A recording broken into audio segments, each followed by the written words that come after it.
दोस्तों, आपको धार्मिक ग्रंथ महाभारत से जुड़ी अलग अलग कहानियों के बारे में तो मालूम होगा, लेकिन इनमें कई ऐसी भी कहानियां हैं जिनके बारे में आप शायद ही जानते हो। हमारे इन एपिसोड्स में जानिए धार्मिक ग्रंथ महाभारत से संबंधित ऐसी ही अजब गजब कहानियों के बारे में।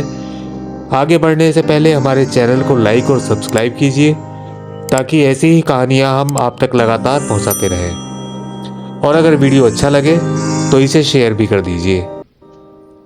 महाभारत का ग्रंथ न जाने कितनी अनगिनत कथा और रहस्यों से भरा हुआ है, जिसमें से कुछ कहानियां हम तक पहुंची और कुछ केवल मान्यता बनकर रह गई हैं। आज हम आपको एक ऐसी ही कहानी सुनाने जा रहे हैं जो आप में से शायद किसी ने सुनी नहीं होगी। वीडियो शुरू करने से पहले आपको बता दें कि इस कहानी का उल्लेख हमें महाभारत में नहीं मिलता, लेकिन दक्षिण भारत की लोक कथाओं में इसका उल्लेख भिन्न भिन्न रूपों में मिलता है। महाराज पांडु की दो पत्नियां थीं, एक कुंती और दूसरी माद्री। पांडु को शराप था कि वह जब भी किसी के साथ सहवास करेंगे तो तुरंत ही मृत्यु को प्राप्त हो जाएंगे। इसलिए कुंती के प्राप्त मंत्र शक्ति के बल पर उन्हें 3 पुत्र युधिष्ठिर, भीम और अर्जुन उत्पन्न हुए, और वही मंत्र विद्या उन्होंने माद्री को बताई, जिससे उन्हें 2 पुत्र नकुल और सहदेव हुए।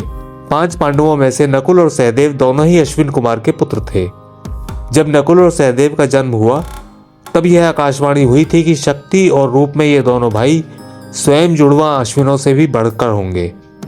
सहदेव अपने पिता की तरह पशुपालन, शास्त्र और चिकित्सा में दक्ष थे, और अज्ञातवास के समय विराट के यहाँ उन्होंने पशुओं की देखरेख का कार्य किया था। राजा पांडु बहुत ही ज्ञानी थे। मरने के वक्त उनकी अंतिम इच्छा यह थी कि उनके 5 बेटे उनके मृत शरीर को खाएं, ताकि उन्होंने जो भी ज्ञान प्राप्त किया है वह उनके पुत्रों में चला जाए। पिता की ऐसी अजीब इच्छा देखकर पांडुपुत्र भयभीत हो गए। सभी इस आज्ञा का पालन करने से हिचकिचा रहे थे। तभी सहदेव ने अपने पिता के कर्तव्य हेतु अपने पिता की इच्छा का पालन करना स्वीकार किया, और उन्होंने अपने पिता के मस्तिष्क के 3 हिस्से खाए। पहले टुकड़े को खाते ही सहदेव को इतिहास का ज्ञान हुआ, दूसरे टुकड़े को खाने से वर्तमान का, और तीसरे टुकड़े को खाते ही भविष्य को देखने लगे। इस तरह सहदेव को महाभारत के अंत का पहले से ही पता था। इसीलिए महाभारत के बाद श्री कृष्ण ने उनको श्राप दिया था कि अगर वह भविष्य में होने वाली घटना किसी को बताएंगे तो उनके मस्तिष्क के 1000 टुकड़े हो जाएंगे।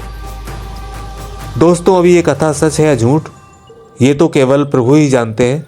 आपके विचार हमें कमेंट सेक्शन में ज़रूर बताएं, और ऐसी रोचक और अनसुनी कहानियों के लिए हमारे चैनल को सब्सक्राइब करें। दोस्तों, अगर आपको हमारा ये वीडियो पसंद आया हो तो इसे लाइक, सब्सक्राइब और शेयर करना मत भूलिए। धन्यवाद।